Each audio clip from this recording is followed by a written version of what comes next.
Iran Israel পাল্টাপাল্টি হামলায় উত্তপ্ত গোটা মধ্যপ্রাচ্য। দুপক্ষের হামলায় বাড়ছে হতাহতের সংখ্যা। সংঘাত বন্ধে এখনও আসেনি কার্যকর কোনো পদক্ষেপ। আন্তর্জাতিক মহলও বিভক্ত হয়ে পড়েছে তেহরান তেল আবিবের বিষয়ে। ইরান ইসরায়েল প্রশাসনও একে অন্যের বিরুদ্ধে হুমকি অব্যাহত রেখেছে।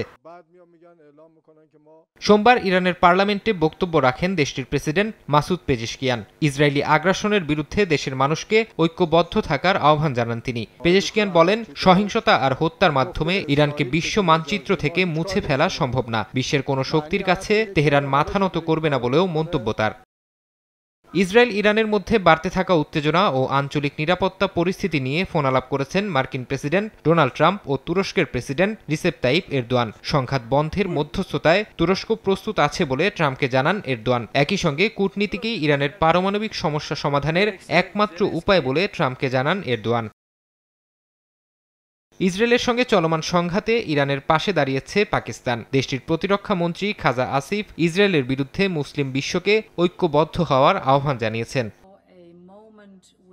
ইরানের পরমাণু কর্মসূচি ইস্যুতে ইসরায়েল যুক্তরাষ্ট্রের সুরেই কথা বলছে ইউরোপীয় ইউনিয়ন। জোটের president Ursula von der Leyen বলেন, ইরানের কাছে পারমাণবিক অস্ত্র থাকা উচিত নয়। ইসরায়েলি প্রধানমন্ত্রী বিনিয়ামিন নেতানিয়াহুর সঙ্গে ফোনালাপেও তাকে একথা জানান তিনি।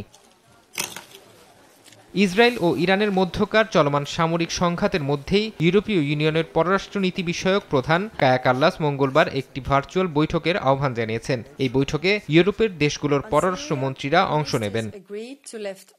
ফারহাদ চৌধুরী, সময় সংবাদ।